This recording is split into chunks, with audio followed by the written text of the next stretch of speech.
Commander Ethan Voss adjusted his uniform and took a deep breath. The massive doors of the Exclaims throne room loomed before him, carved from an alien metal that shimmered under the strange violet lights. He had faced warlords, tyrants, and corrupt politicians before, but nothing prepared him for this. Negotiating with the infamous Queen Exclaim of the Exclaims Empire. The Exclaims were feared across the galaxy, their insectoid warriors known for their brutal efficiency. But today was not about war. Ethan had been sent as a diplomat, representing humanity in hopes of securing peace. If he failed, humanity might face a war they could never win. The doors slid open with a deep hiss, and Ethan stepped inside. The throne room was massive, its walls lined with organic, pulsing structures that looked half metal, half alive. Towering Exclaims guards stood at attention, their exoskeletons gleaming like obsidian armor. And at the center of it all, upon a throne of woven biometal, sat Queen Exclaim.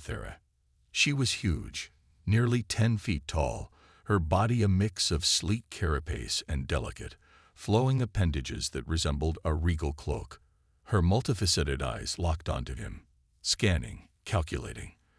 When she spoke, her voice was rich, layered, as if multiple tones existed in one. "Human, you have courage to stand before me." Ethan kept his expression calm, even as he felt the weight of her gaze. "I come in peace, Your Majesty. Humanity wishes for diplomacy, not conflict." A low, clicking sound came from the guards, a sign of amusement. Annoyance. He wasn't sure. But Exclaim leaned forward, intrigued. "Peace? Interesting. We Exclaims take what we need. We do not ask." Ethan had prepared for this. He straightened his shoulders. Even the strongest empires fall if they do not adapt. We offer something greater than war, an alliance, cooperation. Sci-Fi's mandibles twitched slightly. "And what could your kind possibly offer the Exclaims?" Before Ethan could respond, something unexpected happened. The Queen stood and took slow, deliberate steps toward him. The guards tensed, their bladed limbs ready to strike if needed. But she didn't attack.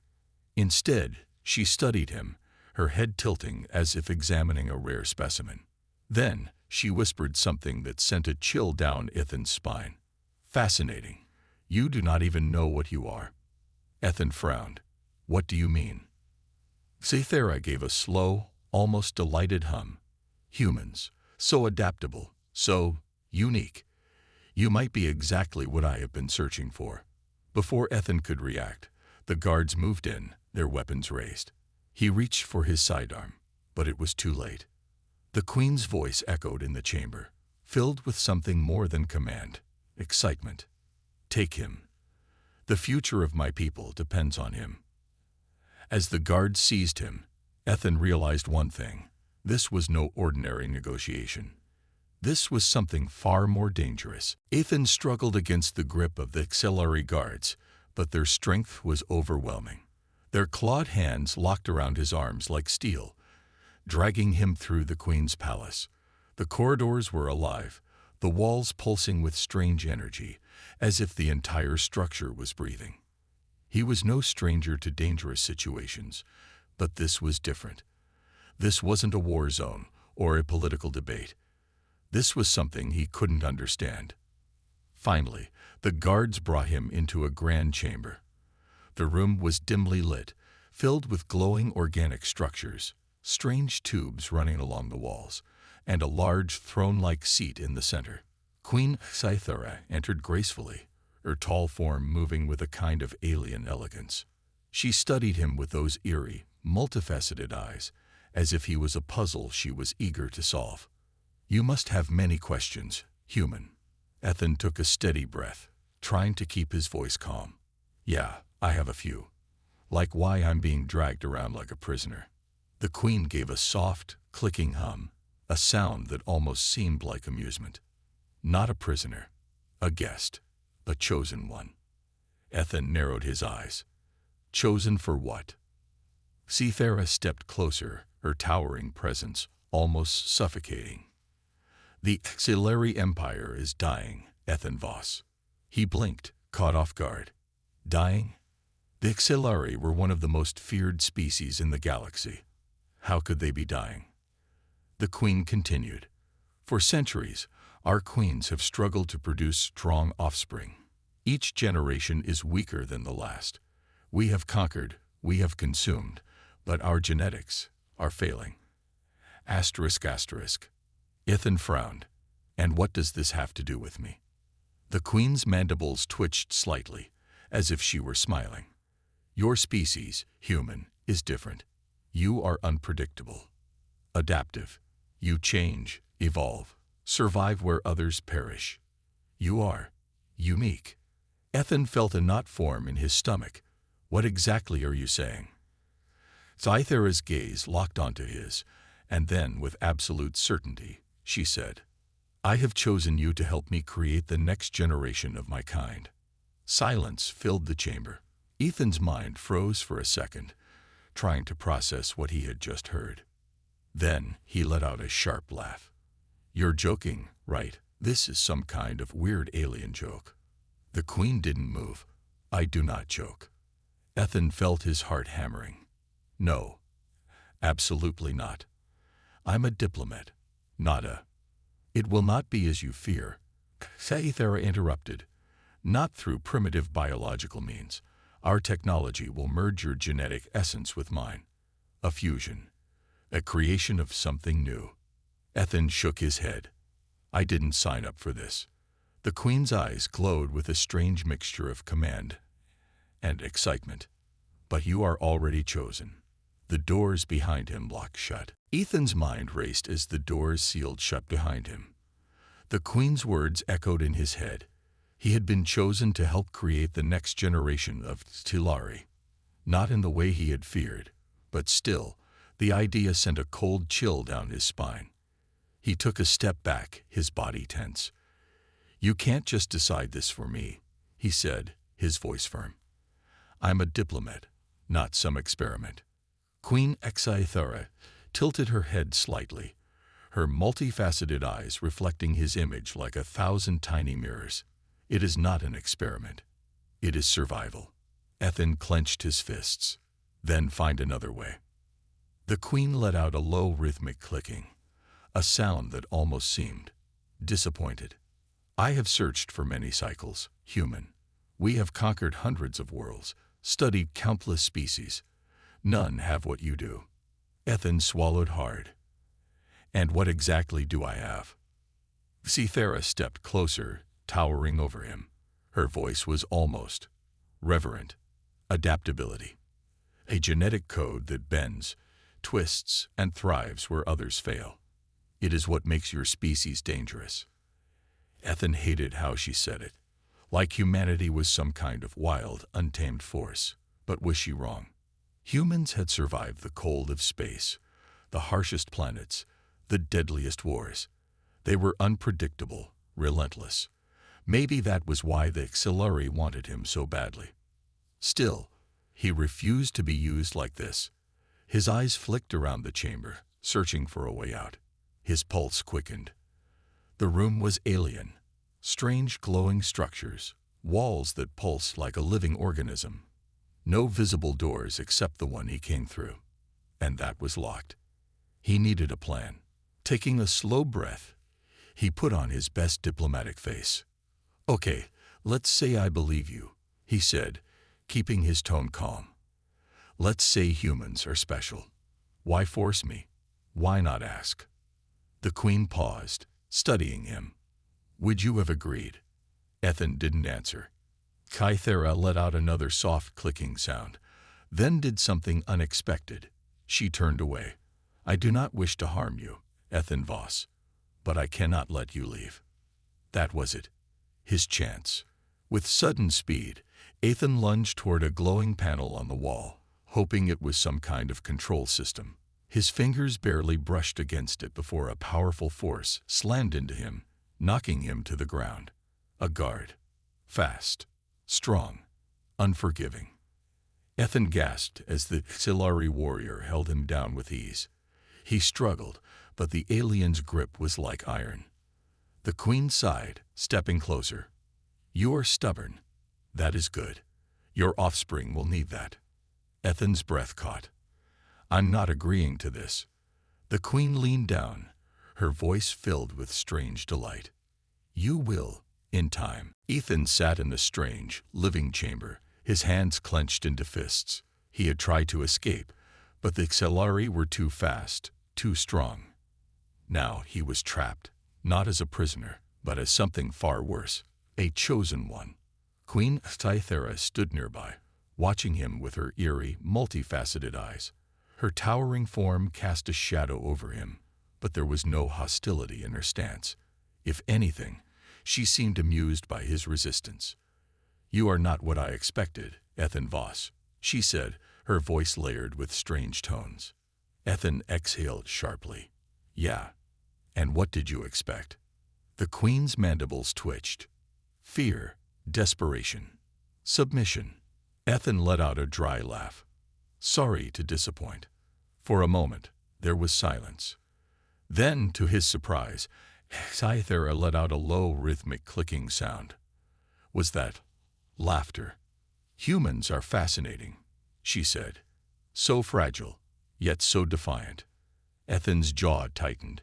Let's get one thing straight. I didn't agree to any of this.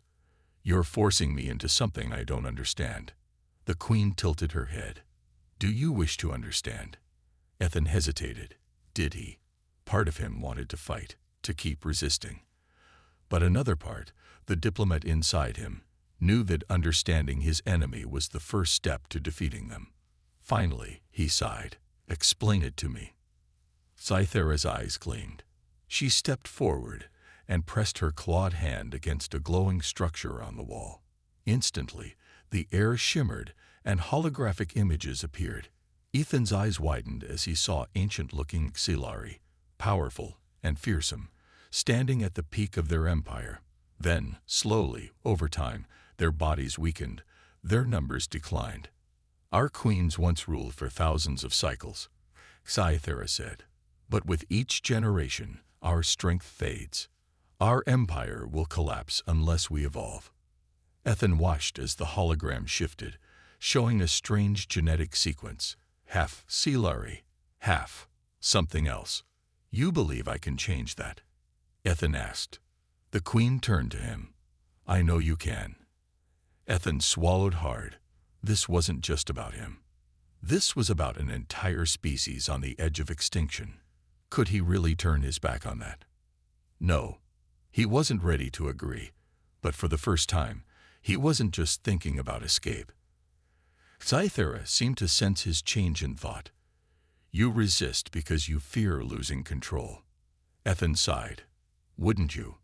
The queen studied him for a long moment. Then, to his shock, she nodded. Yes. It was the first true moment of understanding between them. Ethan wasn't sure what came next, but one thing was clear. This wasn't just about science. It was about trust. Ethan sat in silence, his mind a whirlwind of thoughts. Just hours ago, he had been a diplomat negotiating peace. Now, he was at the center of a genetic experiment that could change an entire species. Across the chamber, Queen Cythera watched him carefully. Her massive, insectoid form was still, but her eyes shimmered with curiosity. She had won battles, conquered worlds, but now, she was asking him for something no weapon could take, his choice. Ethan exhaled. Let's say I believe you. Let's say humans are the key to your survival. Why me? There are billions of us. The queen's mandibles twitched slightly. Because you are different. Ethan scoffed. I'm just a man. What makes me special? Cythera stepped forward, her towering presence both intimidating and strangely regal. You survived. Against all odds, you stand here, defiant. You are not the strongest, not the fastest, but you refuse to break. Ethan frowned. She wasn't wrong. His entire life had been a series of impossible challenges. War, diplomacy, survival in the cold darkness of space. But this was beyond anything he had ever faced. He looked at the glowing hologram of the Xelari's decline. They were dying. She wasn't lying. But could he really help? And at what cost? Cythera lowered herself slightly, bringing her gaze level with his. You think I am forcing you. That is not my way. Ethan raised an eyebrow. Not what it feels like. The queen let out a soft, clicking hum, something that almost sounded amused. Then I will give you a choice, Ethan Voss. The room grew silent. Even the pulsing walls seemed to slow. Cythera extended one long armored limb toward a panel beside her throne. The structure shifted, revealing two paths. One led to a corridor, glowing with strange, soft light. The other was dark, unknown. The first path, she said, leads to your freedom. I will return you to your people. No harm will come to you. You will never see me again. Ethan stared at the glowing exit. He could walk away right now. Be free. Go home. And the second? He asked. Cythera's voice softened. You stay, not as a prisoner, but as a partner. Together, we create something new. A future. Ethan's heart pounded. This was it. His chance to leave. To escape. But as he looked at the dying empire before him, at the queen who had humbled herself enough to ask for his help, he hesitated. For the first time since he arrived, Ethan realized, maybe this wasn't just her gamble. Maybe it was his too. Ethan stared at the two paths before him. One led to freedom. The other, to something unknown. His instincts screamed at him to leave. He was a diplomat, not a scientist, not a savior. This wasn't his fight. And yet, he didn't move. Queen Cythera remained silent, waiting. There was no pressure in her gaze, no threats, just expectation, hope. Finally, Ethan exhaled and ran a hand through his hair. If I stay, what happens to me? The queen's mandibles twitched slightly. We merge your genetic code with mine. A fusion of two species, a bond unlike any before. Ethan narrowed his eyes. And if it fails? Cythera's voice softened. Then we both suffer. That answer surprised him. She was taking a risk too. Ethan glanced at the glowing exit again. His chance to leave. He had seen species wiped out. He had watched empires fall. But now he had a chance to stop one from dying. A chance to do something greater. He clenched his fists, his decision made. He turned away from the exit. The queen's eyes gleamed. You choose the unknown. Ethan let out a dry chuckle. Seems to be a habit of mine. Cythera stepped closer, towering over him. Her presence was overwhelming. But this time, Ethan didn't flinch. He had chosen this. With a single motion, she pressed her clawed hand against a glowing panel. The walls shimmered, and the chamber transformed. The air felt heavier, charged with strange energy. The organic walls pulsed in rhythm with something deep below. Ethan swallowed hard. There was no turning back now. Cythera reached out, one of her long armored limbs brushing his shoulder. It wasn't a hostile touch. If anything, it felt gentle. This will change you, Ethan Voss. Ethan took a deep breath. I figured. The queen's mandibles curved into something almost like a smile. Then let us begin. The chamber filled with a bright, pulsing light. Ethan felt his body grow weightless, his mind flooded with strange sensations. And then, everything went dark. Darkness. Silence. Ethan drifted in an endless void, his body weightless, his mind trapped between fear and something new. Then, a pulse. A deep, rhythmic energy thrummed through his veins. His heartbeat matched it, as if sensing with something far greater than himself. And then he heard her. Ethan Voss. Queen Cythera's voice wasn't just in his ears. It was inside him, flowing through his thoughts like a tide. He gasped as the darkness shattered, replaced by a strange holographic vision. He saw the Excellari homeworld, the past and future colliding. Cities rising and falling. Battles fought and lost. The endless cycle of survival. And at the center of it all, him. Ethan's eyes widened. What is this? Scythera's voice was calm. The merging has begun. Our minds, our essence, are connecting. A wave of heat rushed through him. His body tingled as something inside him shifted. His muscles tightened, his senses sharpened. He could feel the Queen's presence, her thoughts brushing against his own. But it wasn't just her. He felt more. The hive. A vast, unseen network of life, energy, instinct. He was no longer just himself. He was part of something larger, something ancient and powerful. Panic surged through him. This wasn't normal. This wasn't human. Stop. I don't want to lose myself. A sudden calmness washed over him. Not his own, but hers. You are not lost, Ethan. You are becoming more. His breathing slowed. His mind settled. He wasn't vanishing. He was evolving.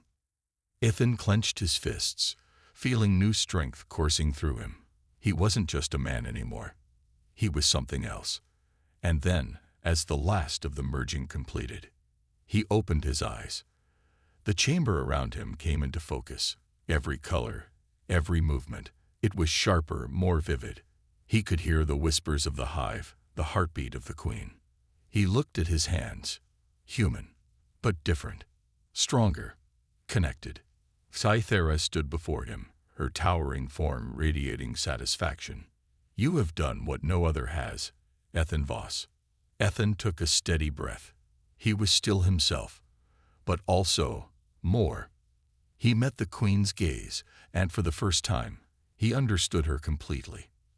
The transformation wasn't just physical. It was the beginning of something far greater. Ethan slowly stood up, his body feeling different, stronger, sharper, more aware. Every sound in the chamber, every movement of the air, even the quiet hum of the auxiliary hive vibrated in his mind. He looked down at his hands. They were still human, but something had changed. His skin felt alive, as if connected to something greater. A part of him feared what he had become, yet another part felt complete. Queen Scythera watched him closely, her multifaceted eyes reflecting his new form. You are now one of us, she said, but still human, the bridge between two species. Ethan exhaled. His mind was clearer than ever, filled with understanding, not just of the auxiliary, but of himself. He could feel Scythera's presence in his thoughts, not as an invader, but as a bond. He met her gaze. What now? The Queen's mandibles twitched in what almost looked like a smile. Now, you lead. Ethan frowned. Lead? Scythera stepped forward. You are not just a creation, Ethan Voss. You are the first of something new. The hive will follow you. They already feel your presence. Ethan hesitated. He could hear them. Thousands of voices, thoughts, emotions. They weren't controlling him, nor was he controlling them. It was a connection, a bond of trust. But was he ready for this? I never asked for this, he muttered. The Queen tilted her head. Neither did I. But here we are. Ethan let out a short, breathless laugh. She was right. He took a deep breath and turned his focus inward. He reached out, not with his hands, but with his mind. The hive answered. They welcomed him. For the first time since he arrived, Ethan didn't feel like an outsider. He wasn't just a human among aliens. He was something more. Scythera watched with pride. You feel it now, don't you? She asked softly. Ethan nodded. Yeah, I do. There was no turning back now. He wasn't just a man anymore. He was the future. Ethan stood tall, his body humming with new energy. The connection to the auxiliary hive was unlike anything he had ever experienced. It wasn't just thoughts. He could feel them, their hopes, their fears, their trust in him. They accepted him. He turned to Queen Scythera, his mind still adjusting to this strange new reality. So, what now? The Queen's mandibles twitched slightly. Now, we prepare for what comes next. Ethan frowned. What do you mean? Scythera's expression darkened. The auxiliary are not the only ones fighting extinction. There are those who would see us gone. Now that you are part of us, you share in our survival and our enemies. Ethan clenched his fists. He could sense something on the edges of the hive's consciousness, a threat, a powerful force lurking in the dark reaches of space. Who are they? He asked. The Queen's voice grew cold. The Draxian Dominion. The moment she spoke the name, Ethan felt the hive's reaction. Fear, anger, memories of brutal battles lost. The Draxians were not just enemies. They were the reason the Siluri were dying. Ethan exhaled. Of course, it wasn't going to be simple. They're coming, aren't they? He said. Cythera nodded. They have always hunted us. But now, they will hunt you too. Ethan felt the weight of it. He had made his choice, and now there was no escape. He wasn't just a survivor anymore. He was a leader, a protector. He met the Queen's gaze, his voice steady. Then we make sure they don't win. Cythera let out a deep, satisfied hum. Good. You are ready. Ethan turned to the vast chamber beyond, where thousands of Siluri warriors stirred, sensing his determination. They were ready too. The battle for the future had begun. And this time, humanity would stand with the Siluri. Ethan stood at the center of the Siluri war chamber, surrounded by towering insectoid warriors. The air hummed with energy, a deep, unspoken understanding flowing through the hive. He wasn't just a human anymore. He was one of them. Queen Cythera stepped forward, her glowing eyes locking onto his. The Draxians are coming, but this time, we will not run. Ethan nodded. No, we fight. The hive responded instantly. A surge of unity, of readiness, filled the chamber. Every Siluri warrior felt his resolve, his determination. He wasn't just speaking for himself. He was speaking for all of them. A holographic map flickered to life in the center of the room, displaying a massive fleet of Draxian warships approaching Siluri space. Ethan studied it carefully. The Draxians were powerful, ruthless, but they weren't unbeatable. They think we are weak, he said. They think the Siluri are dying, but they don't know the truth. Cythera's mandibles twitched. And what is the truth, Ethan Voss? A slow grin spread across his face. That we have evolved. The Queen let out a deep, resonating hum of approval. Then show them. Ethan reached out, not with his hands, but with his mind. He felt the hive respond, thousands of warriors and ships ready to move at his command. It was overwhelming, yet it felt right. He wasn't controlling them. He was guiding them. The auxiliary ships roared to life, their engines burning bright as they moved into formation. For the first time in their history, they weren't fleeing. They were fighting back.